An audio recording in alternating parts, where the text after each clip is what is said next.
Are you ready? We're ready. Oh, okay. Okay, hello, good afternoon. My name is Roosevelt Butterfield, and I lived at Pennhurst for 2 years.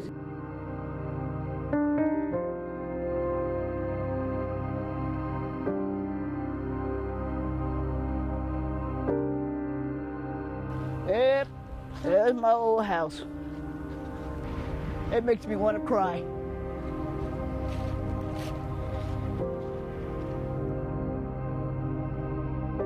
When we got here, I asked him, I said, I'm going back with you guys. He said, no, you're going to stay here for a while. You're going to stay here. I said, nah, I don't want to stay here. I don't belong here. He said, well, you have to stay here. That room there, with all the windows, that was my room. When I first got dropped off here, I felt boneless. I was scared. Like they dropped me somewhere out of, middle of nowhere.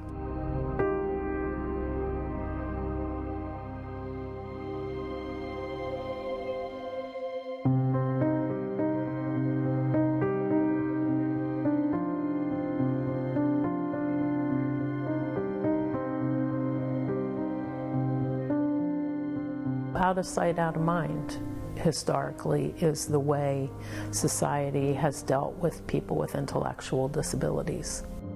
It was extremely negative, often that they were a menace, that they were dangerous, that it was contagious, that they would sexually assault my children. I mean, all those horrible myths.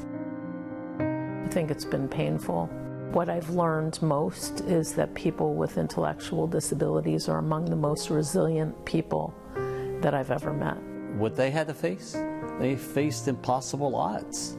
I think the only way to understand the journey is to really think yourself into the position of living somewhere you didn't choose, living with a roommate that you didn't choose, with decorations you didn't choose, with clothing that someone else puts out for you. And until you can put your own head inside that place, that's when you begin to understand the journey of people with disabilities.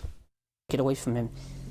Get away from him. He's that retarded kid, and it hurts me. They treat people like disabilities like we don't know better. I think people have suffered tremendous indignities, and in some cases worse, and have shown all of us what resiliency looks like. Part of this story that has to be told is, here's how bad it got. Look at this. Can you believe that we did this to other human beings? That story has to be told. Once we saw it, we, as a society, we couldn't say we didn't know. We lost that. On the day that we saw it on the TV screen at 6 o'clock at night, we lost that. And we could never say again, we didn't know. My husband and I have a son who has developmental disabilities. He was 7 when we met him, and he'd been in 9 foster homes. So we met him right after he was institutionalized. We came to the institution shortly after he did. And he could only say 3 words, and the 3 words are, I go home, I go home.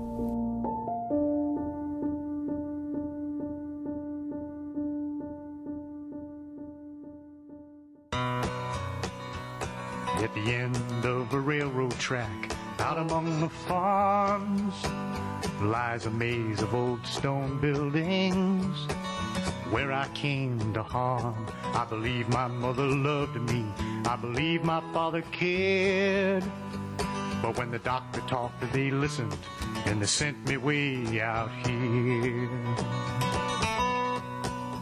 Well, he said I could not learn the things I'd need to take my part. I looked and acted different, I'd only break their heart. Let us out, let us out, let us all go free. You have no right to hold us, so let us all go free.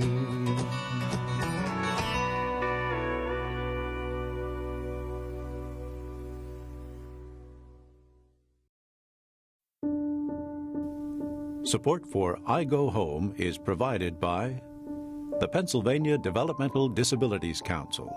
Disability is a natural part of the human condition. Bell Socialization Services, dedicated to empowering lives every day for 50 years. More information is available online at bellsocialization.com. Excentia, whose mission is to provide those supports necessary to enable children and adults with developmental needs to live as independently and fully as they desire within the community.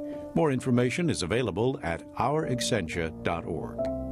The Pennsylvania History Coalition, honoring people with disability, increasing society's understanding about the historic and heroic journey of Pennsylvanians with disability and their contribution to American life.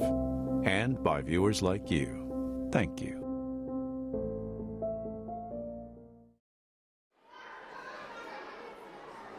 Initially, it was viewed as somewhat of a punishment from God, believe it or not, on the family. There were early terms in England, and we're talking now in like the 16th century, of fools. People have maybe heard of the Ship of Fools. And English law was one of the first to make legislation that, quote, a fool cannot be held responsible for his actions. People with intellectual disability, the term was not intellectual disability. There were other terms that have certainly become pejorative, terms like idiocy, feeble-mindedness. It wasn't really until the 18th century when psychiatry started to become really into its own as a diagnostic practice. They came up with diagnostic categorization of idiocy and imbecility. Goddard, who was the first psychologist to give mental measurement tests, which became IQ tests, came up with a third category, which he termed moron, actually. And that was the first time the word moron was in the English language. And that was the highest level. So it was idiot, imbecile, moron. People were in almshouses, poorhouses, prisons. Conditions were horrible. Elwyn, we trace our beginnings to 1852. And it was a school. It was designed to educate children with intellectual disability until the age of 16, at which point the model was that they would go back to their families, go back into the community. That was how Elwyn started. And when they reached age 16, there wasn't anything for them to go back to. The families didn't want them back. The community didn't welcome them with open arms. So they had a problem to solve. And it wasn't until really 1859 that what they termed adult asylum services started. After Elwyn, the other state centers were petitioned to the legislature for funding, and they began opening one after the other. The rise of institutions was with good intentions, so that needs to be said at the outset. It was the best thing we knew how to do at the time. Why did we want to congregate a person with, say, 3,000 of their closest friends? Why did we do that? It was the economy of scale thinking. It would be efficient. You could have all the doctors there and all the speech therapists and all the physical therapists and all the facilities. The economy of scale. At the high point, there were 293 institutions, public institutions for people with intellectual disability in America. Pennsylvania was not only in line with the other states, but we were one of the first and we were a leader. Once you started building big separate places for people who are different, we would keep doing it. Society said these people are helpless, hopeless, and worthless. These people are dehumanized, they're less than human, and they should be locked away and forgotten. And once you do that, once you accept that these people are less than human, then whatever happens next is almost an inevitable consequence. The public had fear, misconception, they had pity, and they had the desire to exclude. So back in those days, the main thrust of social effort was to get people separate. And that went so far that in the late 1800s, it became eugenics, which is not only do we want to push people with intellectual disability apart from society, we want to remove them from the gene pool entirely. Sterilization cut both ways. It was sterilizing both men and women. They called it asexualization. It was the belief that if you could not reproduce, eventually the population would die out. We know that there are almost 300 sterilizations that were performed without the sanction of law in Pennsylvania in the late 19th century. They were done by medical physicians at institutions.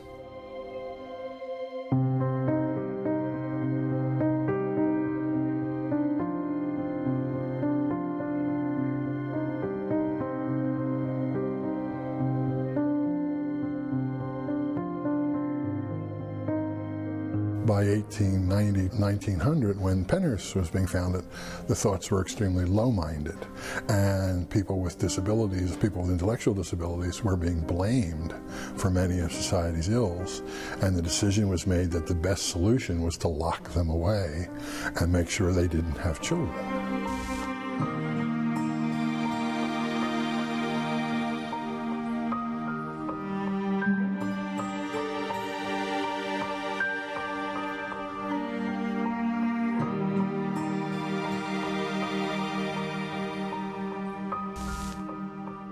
The use of sterilization was rife. It was all over the place. It was in every state.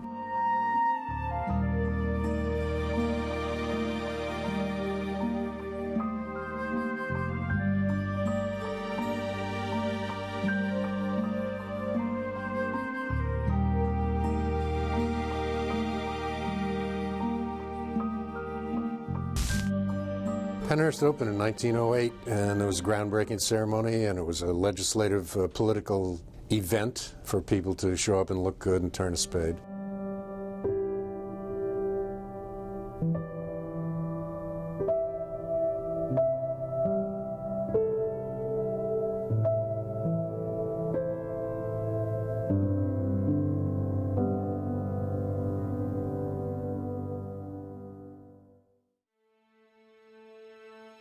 It was built in a farming community, had its own dairy, its own farm, its raised vegetables, great greenhouse. It was a self-contained place. And at the time, it was for the epileptic and feeble-minded, as it was called in the day.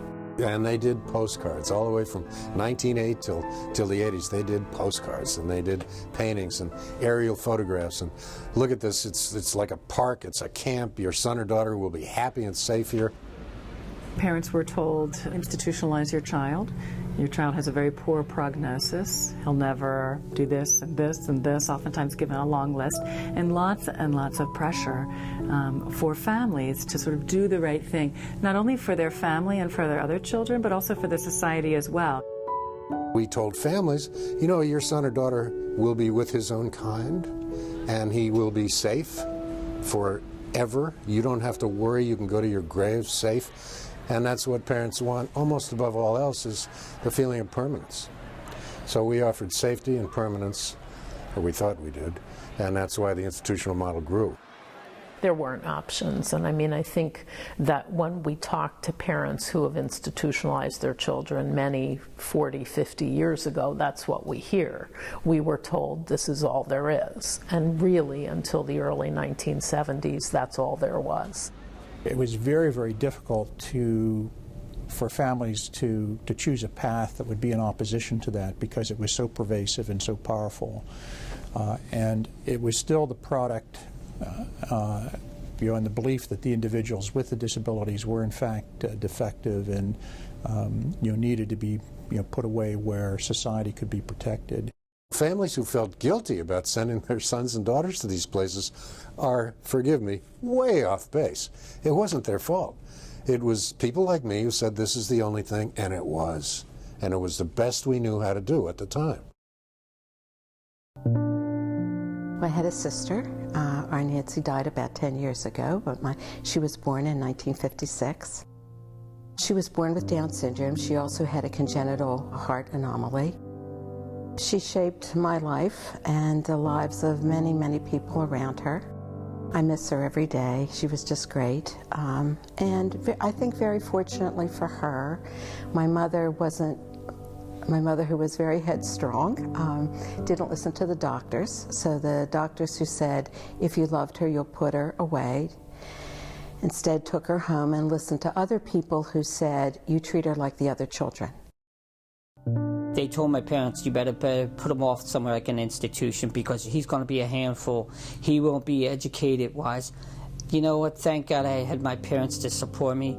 My parents said, we'll do the best we can. They said, we're not putting them anywhere. I know other people who were put in institutions because I felt sorry for them because their parents didn't know what to do. I was in the car, and my mother was in the car. We went up to Pennhurst. I was put away at Pennhurst State School in 1958.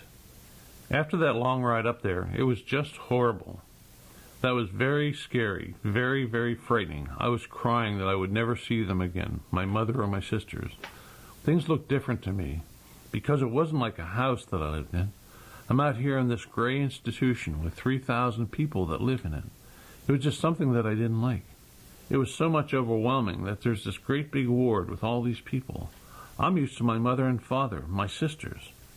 Never was used to all these other people around. It was just something. I was just crying with tears. I cried when my mother left. I cried before she left and after she left. He was put in when he was little. His family didn't know what to do with him. Probably ended up there because his mother didn't know how to support him. The going wrong of our institutional system began almost on day one. Taking, for example, Pennhurst, which opened in 1908. 1 year later, the legislature of Pennsylvania was being asked for more money because Pennhurst was overcrowded. Now, the minute we build a place where we can put them, all of a sudden we identify more of them, the other, and we put them here. And then judges put people like them into, so we had juvenile delinquents and unwed mothers. It got bigger and bigger and overcrowded and understaffed. 1912, 4 years after it opened, the legislature was investigating conditions at Pennhurst. 4 years after it opened, it was overcrowded. The wrong people were there. The conditions were unacceptable. Their solution was build more buildings so we can get more people in there. And we know then what happened, as the institutions filled a very different social purpose, which was not helping people developmentally learn, grow, and rejoin society, but instead were places of containment, of segregation, of isolation, and of brutality.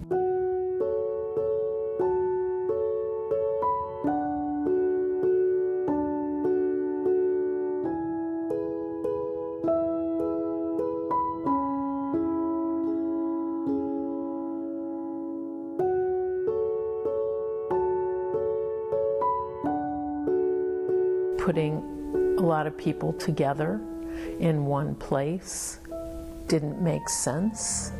You might have a ward with 100 people living there with 2 staff responsible for them, for feeding, for clothing, for bathing, for toileting. Forget about education. That really wasn't so much of an issue in the early years. What went wrong is it was a model gone bad. 10,600 people at Pennhurst over its 80 years of existence. 10,600 individuals who had different needs, different wants, different affects. There's no single model for a person with an intellectual disability. And whenever people are seen not as full and complete human beings, but as problems, you follow that slippery slope down to atrocity. And that's really what we're talking about in this dimension of the disability rights narrative, that through experimentation and abuse, atrocious things happened. I mean, whenever we collect people we don't want and we don't give high social value to in a place altogether, apart and away, it's a recipe for really bad things. And Pennhurst would be one of many examples of those bad things that happen when we do that. My earliest experience at Pennhurst was as a graduate student. I remember the smells and the sounds, neither which were pleasant. In fact, I remember, and we often tell this story, one of my colleagues, another graduate student, fainted in the elevator that first day, crying, screaming, moaning, all of it. People unsupervised, sitting in day rooms, rocking, no meaningful activity at all. I just remember being in the day room, and even more overwhelming than the stench was the cacophony of the screams and the moaning and the crying that was just absolutely extraordinary. And that'll probably be with me the entirety of my life. I went to mealtime a couple of times, and it really made me sick. People would be fed, not assisted in eating. People would be fed in 5 minutes or less. And everybody was in their underwear. Nobody had clothing on. And there were just hordes of kids, 30, 40 kids, caretakers all wearing big chains of keys. That always strikes you when you go, or used to strike you when you go into those places. It was just ugly. It was a big room that had no toys, kids mulling around, not enough staff to pay attention to them.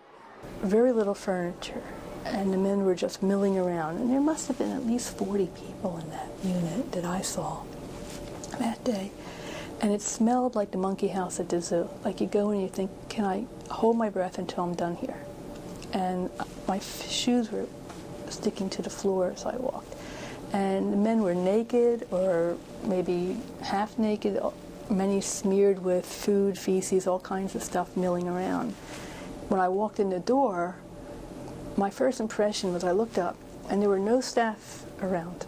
And there was a glass window that the staff could look out at the group. And my first impression as a house parent at the time was, come out here and work with these guys, you know? And then as they all came running up to me and started touching me and calling me mom and take me home and things like that, I got this sensation of how overwhelmed two people behind that glass must have felt with this group. And just, they give up a piece of themselves, you know, they're not given the tools to manage that, they're not giving any supports. So that was transformational for me, not to blame the staff. We would go into a living area and there would be throngs of people around us because we were somebody new, somebody interesting, and maybe somebody who would touch, talk, interact with people that hadn't been interacted with in a meaningful way in a long time. It's the people with the most significant disabilities who are left alone and left in cribs for years at a time. Cribs packed so tightly together you couldn't walk between them is a pretty astounding image, and you don't. I mean, the fact that these were people who no one even attempted to get out of their bed day in, day out, day in, day out, that was a pretty telling image. And they could have learned to walk, but there weren't enough staff, there wasn't enough time. And they were left alone because they didn't speak and didn't interact, and they were not interesting. It's very hard to describe with the impact that it has on a young person who's never seen it before, or an old person who's never seen it before. And I want to underline that at that time, I had really never seen people with significant disabilities because they weren't with us. They were kept separate. They didn't go to our schools. Even moderate disability, you weren't allowed in our public schools back then. So I walked into this just cold, and I saw things that made me cry all the way home.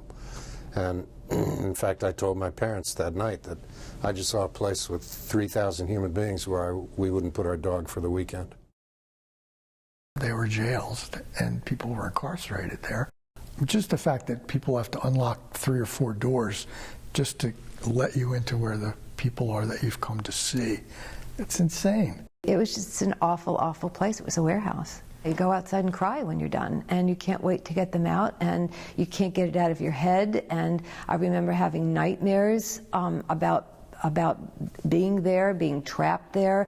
And I thought, whatever needs to be done to close this place, it needs to happen. I think all of us walked away saying we had no idea. Abuse was rampant.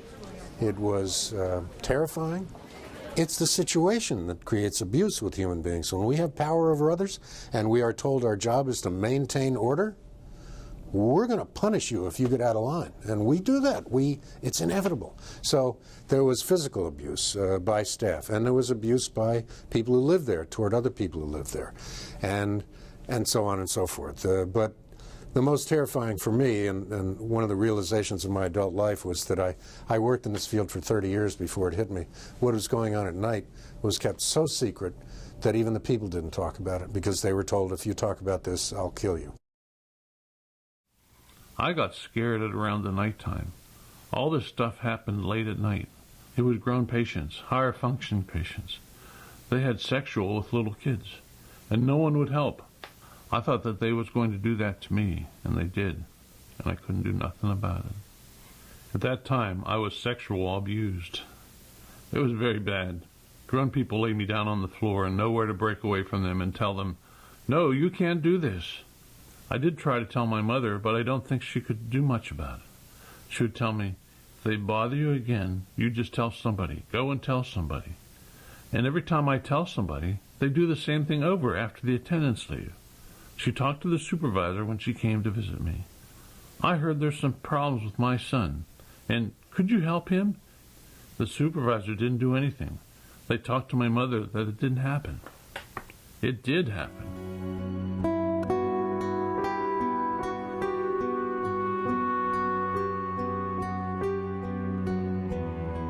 He got raped and all kinds of, and how he saw his friends and what they put him in, you know, almost like cages almost. You know, it was just heartbreaking.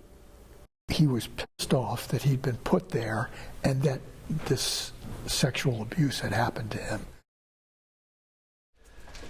I used to love to come in here and see people, to spend my time, come in and see people, visit people that had nothing else to do. Some of the time I wonder where they're at, where all of them are at. But one of these days, if I get time, if I get a chance, I'm gonna go around and see if I can locate half of them and see where they're at and go and visit them. I don't know, I'm just gonna keep praying and hoping that everybody's in good health. Yeah.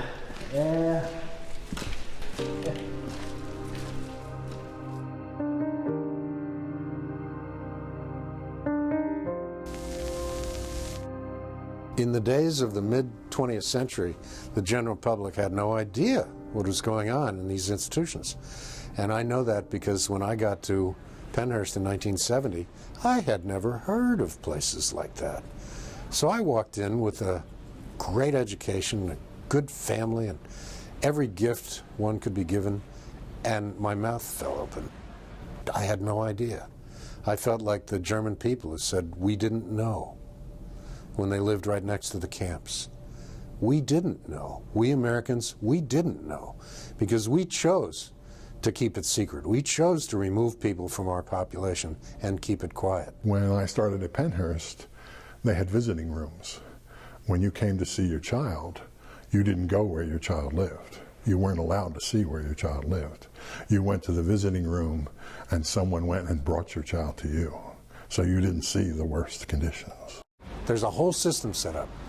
Here's person A, they're getting a visitor. All right, get him dressed up, get him cleaned up, bring him out at a certain time, use the right drugs, make sure he's calm, cover any bruises. Everything is by the book in these places, all these places. They all function the same way. So you bring someone out who's clean and calm, and you don't let the person be seen in their natural environment, which is chaos.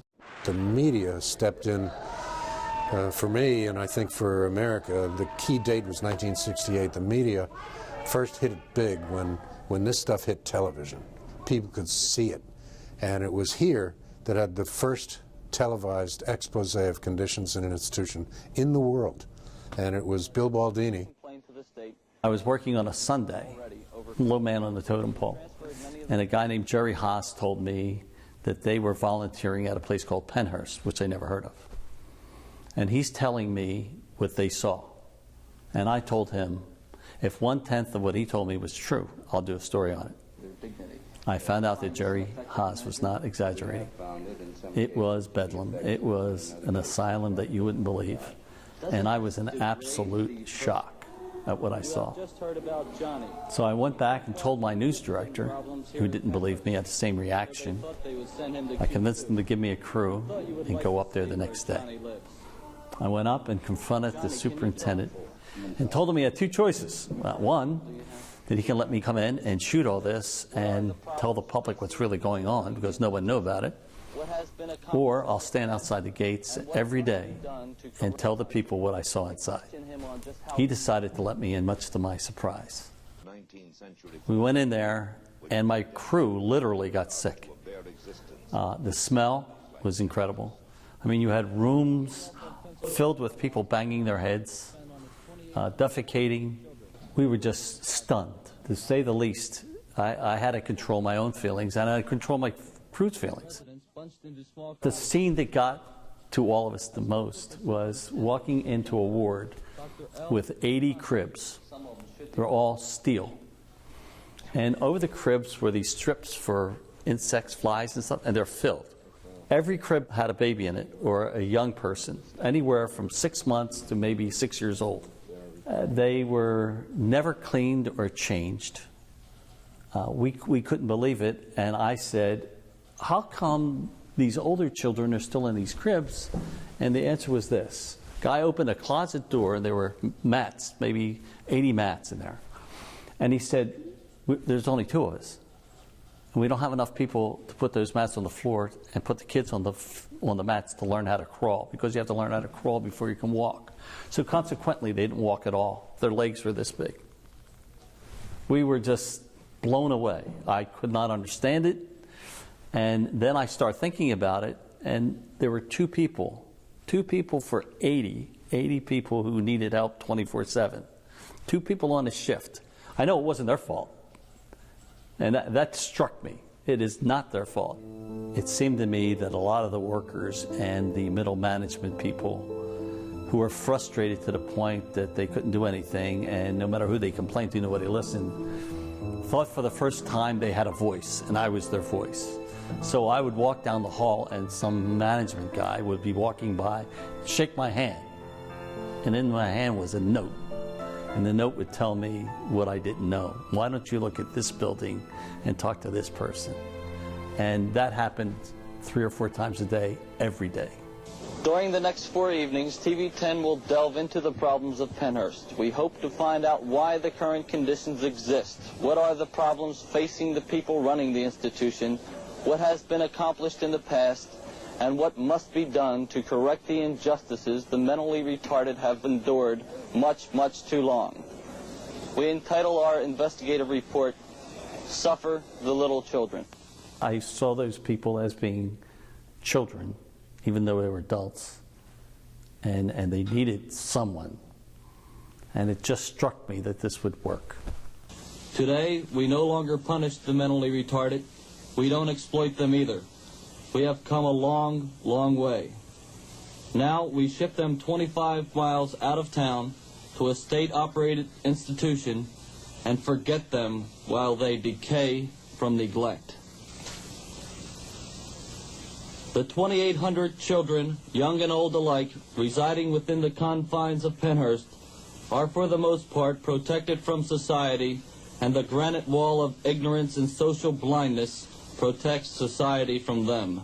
And every day we aired, the public got angrier and angrier, to the point where they start calling us politicians. It became an incredible story. We have never had a response like that before or since then. There are only 9 MDs and 2 psychiatrists working at the institution on a full-time basis. They are responsible for 2,800 sick children, society's children. This fact sometimes forces medical personnel to work beyond their limitations and serve as disciplinarians. I'll tell you another tragedy. They had people there that were fine, but they would never get out. You know why? Because they provided a service for nothing. For instance, they were gardeners, they were cooks, they were maintenance people, and they kept them in there purely for financial reasons. They never had a chance to grow, never had a chance to be the best they could be, because nobody cared and they were being used, and nobody cared about that. And the pressure, take more people, spend less money, turn a profit on the farm to send back to the legislature. Those places existed on the uncompensated labor of the people sent there. If they refused to work, they were punished, and they provided care to the people who could not care for themselves. The other institutions in Pennsylvania were the same as Pennhurst, because the attitude towards people with disabilities was the same. And they were literally ignored by the state. We don't want to deal with these people. We don't even want to see them. Every place that they had, institutional place, was in the woods somewhere. They were hidden away, and this is the way society decided to handle people like that. Hide them, put them away, and don't see them, out of sight, out of mind. So I knew the lieutenant governor lived near where I lived. So on a Friday night, I went there with a crew, with a projector, knocked on his door at 9 o'clock at night. The poor guy, his name was Raymond Broderick. Poor guy comes down in his robe. He was taking a bath. He answers the door and he says, "What do you want?" I told him what I wanted. He says, "Well, what do you want me to do?" I said, "I want you to watch this." He said, "Okay." Sat up in my living room, I'll come down, and he watched it, and he cried. He said, "I guarantee you they will know about this in Harrisburg on Monday." Once we saw it, we, as a society, we couldn't say we didn't know. We lost that. On the day that we saw it on the TV screen at 6 o'clock at night, we lost that. And we could never say again, we didn't know. It's shock therapy. It shocks people and they realize what was going on behind Pennhurst and what was going on with the people who lived there.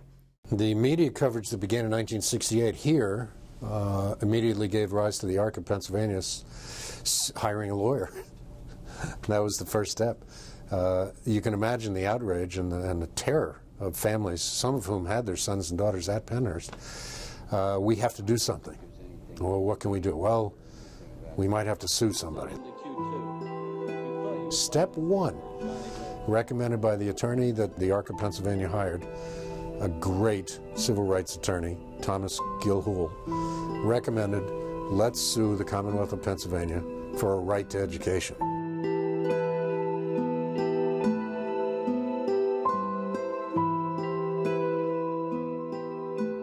The governor admitted that the Commonwealth had a responsibility to educate all children, and it's all, A-L-L, and that changed the world. So by 1971, the Right to Education Settlement had been signed, and that was the first impact of the media coverage. Now the public schools' doors were to be open to folks with all disabilities, no matter what. Once all students went to school, it changed the thinking. And people with disabilities educated the community.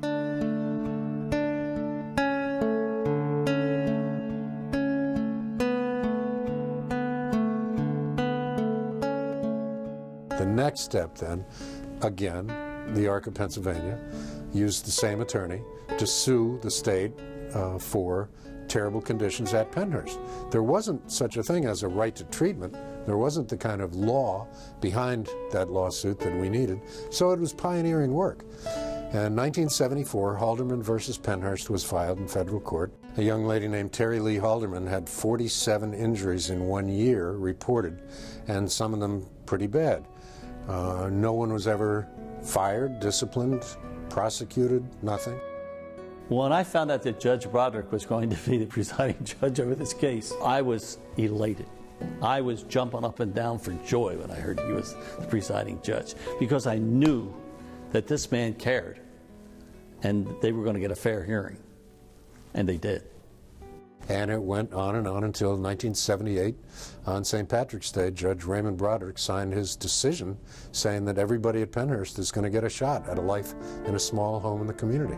He said everyone needed to move to the community with the appropriate planning, appropriate supports in place, and the significance of his order was that more than 20 states had similar litigation filed and similar decisions won based on the Pennhurst decision. It was the first time in our history, in the history of this field, that a federal district court judge made such a far-reaching order.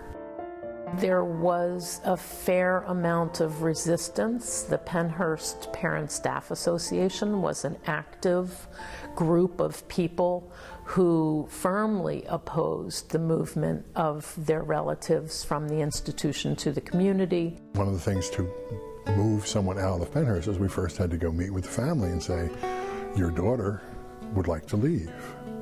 And I show up at the door and say, guess what? Little Mary can live in the community. And the family's first take was, no, they can't. No, she can't. If she could live in the community, we never would have sent her to Pennhurst. Why would they believe us?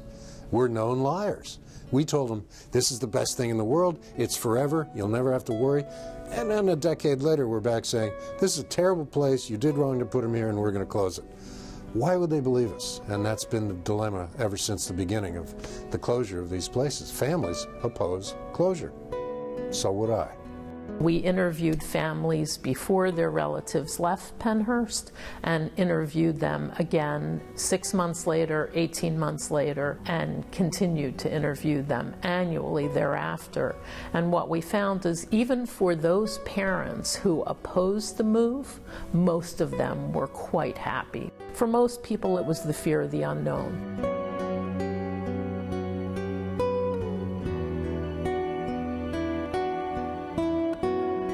The real reason why Pennhurst is so influential globally is that it was the first chance we had to study what happens to people when they leave an institution for folks with intellectual disability. So the federal government paid for a huge study. We decided we were going to measure whether people were better off. Well, since I ran the study, I think I'm entitled to oversimplify it. Yes, in every way we knew how to measure, people were better off. And oddly for me, that was against my predictions. I thought, and I feared, that we were going to let people out into crummy little facilities and underfund them and forget them too. We didn't. People went out and they became more able to communicate. They got out more often. They earned more money. They were more integrated. They had more choices in their lives. They had made more friends, more contact with their family, and every way we know how to measure, people were better off. When you take children out, there's great hope. But then I later learned it's equally as true for adults coming out, because adults coming out in their 50s would make the same gains and turnarounds as children would.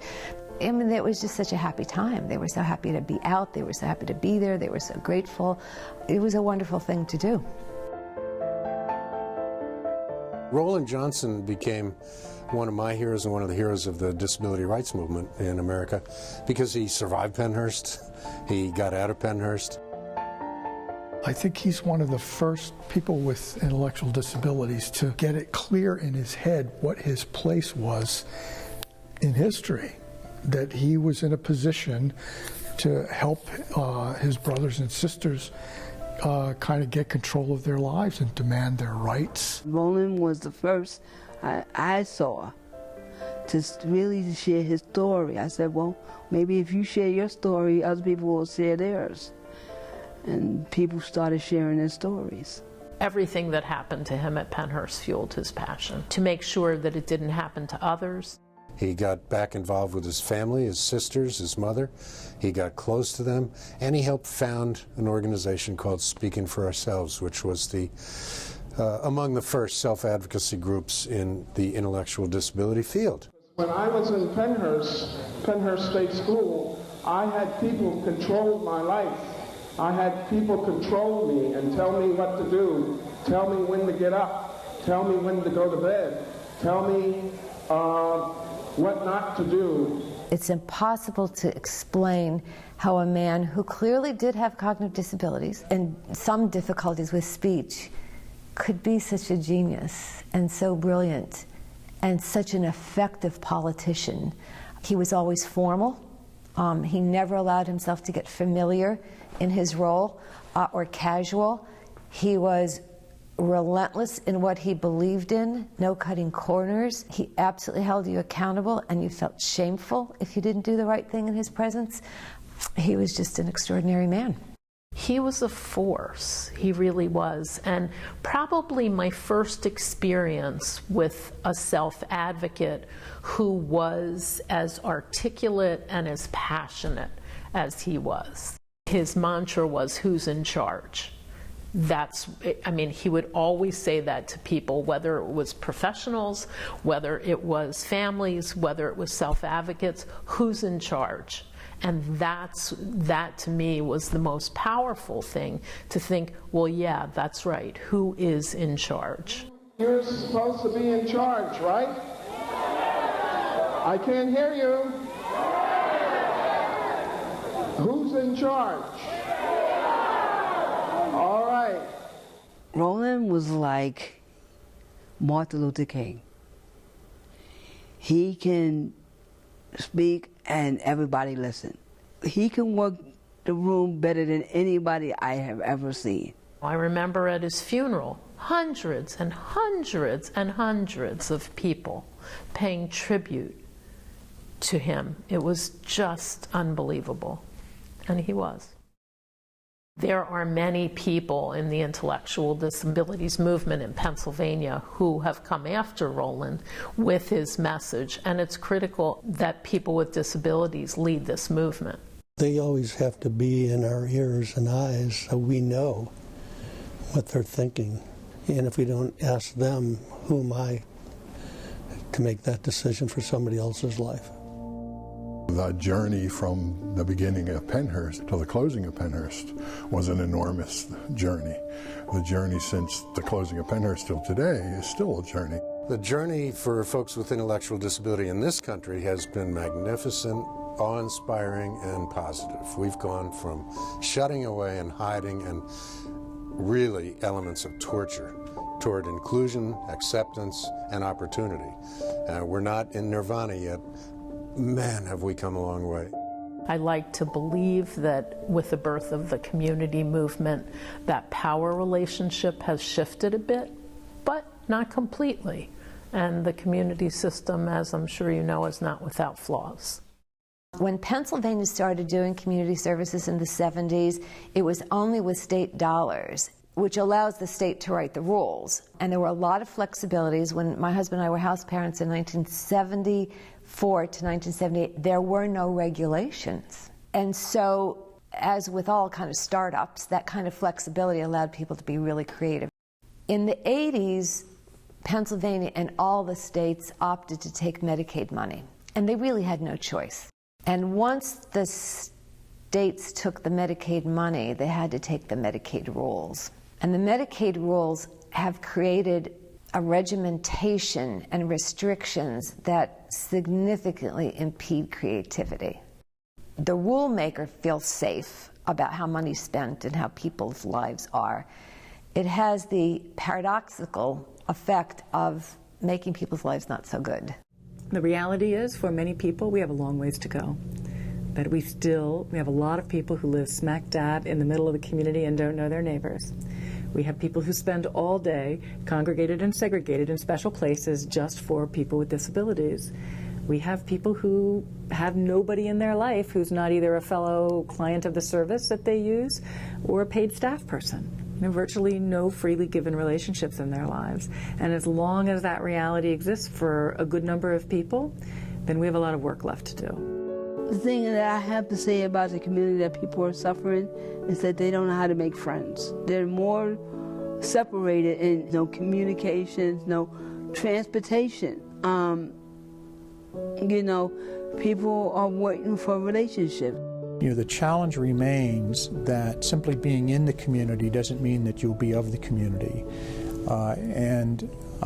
It takes an immense amount of work and support to help people be truly connected to their neighbors, to really develop friendships, to stay connected to their family. And that has to be a very intentional part of the supports that are provided to people. And I think the other thing is there's still too many people on waiting lists. That's still a significant problem in Pennsylvania, at least. When I supervised human services for many years, and I would hear like an aide or a staff person say to somebody, well, just wait, I think, there's been enough of that.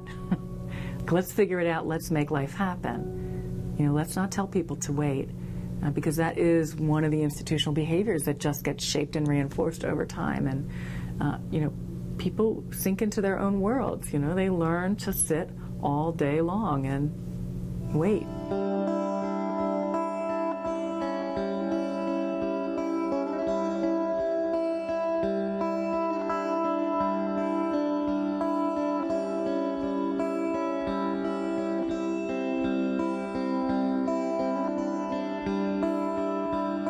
I don't know, I guess I've seen the whole system through Aaron's eyes. Having Aaron has made me always very much personalize everything I read and see and do. Our entire paradigm is based on being in charge as caregivers and bureaucrats. And we really don't have a paradigm of partnering with families, of asking families what would work for you and being adaptable. What we haven't really learned as professionals in the field is how to listen to people when they tell us what they want. And that's really the challenge. The general theme is that things are better when people have control over their own lives. We believe that. We haven't made it so in all cases. We just have to find out a way to make it so. I really think we need to get ourselves into a state where when we see someone with a disability, instead of thinking, how can we fix them, or how can we make them fit in, we say, oh, that's interesting, that's nice. I think about the house that I used to live in. I always want to come back up and see this house. But now I can see it. I can see what it looks like. I hope they never tear it down. I hope they just let it stand until it decides to fall itself down. Roosevelt, what does it mean to you to have a meaningful life? What it means for me to have a meaningful life is to do what I want to do, go where I want to go, see who I want to see. I'm not used to having other people tell me what I can't do and what I can't not do. I like to do things the way I want to do it. An everyday life is to have a job. The job that you really want.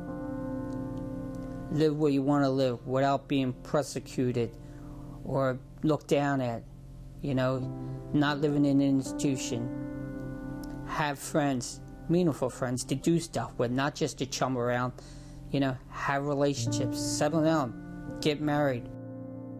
What do you hope for your children? That they grow up to be fully complete people with a sense of their self, their true self, as someone would call it. You hope that they're loved, that they know love, that there will be people who will maintain relationships with them even when you can't. What's love got to do with it? Everything.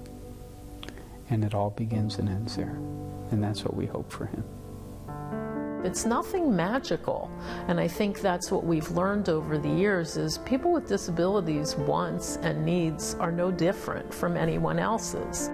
I remember sitting around a room in those early stages of developing the concept of everyday lives with parents and advocates and people with disabilities, and we were asking what should the future look like for people with developmental disabilities.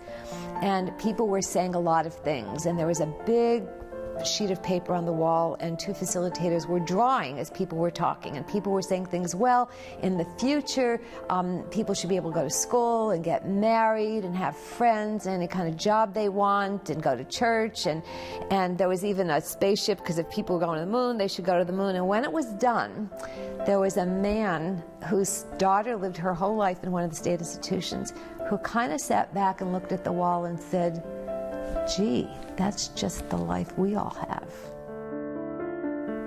And that's what it is.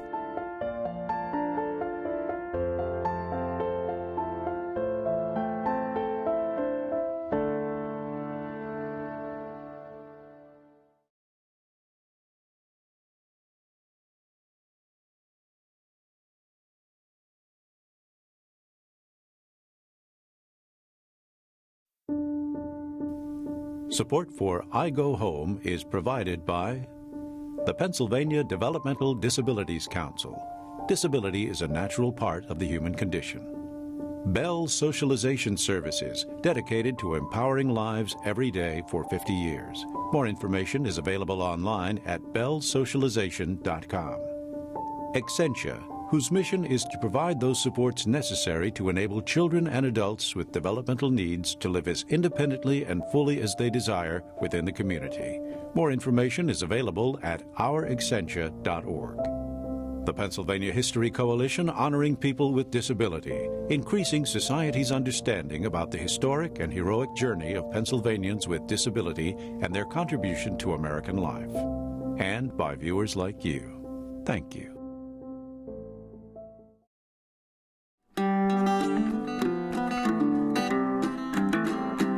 We are speaking for ourselves, speaking for ourselves. No one else can do as well. Speaking for ourselves. Once I was afraid to speak. I was lonely, I was weak, with a voice so very small that I had no voice at all.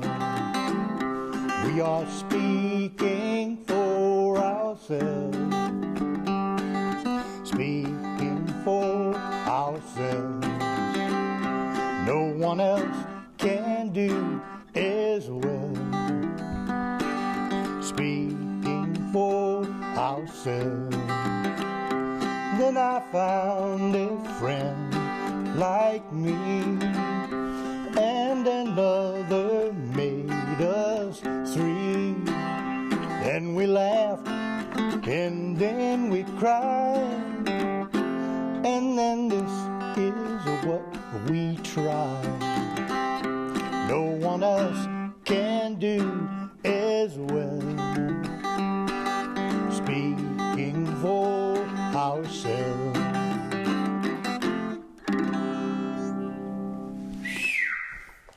Great.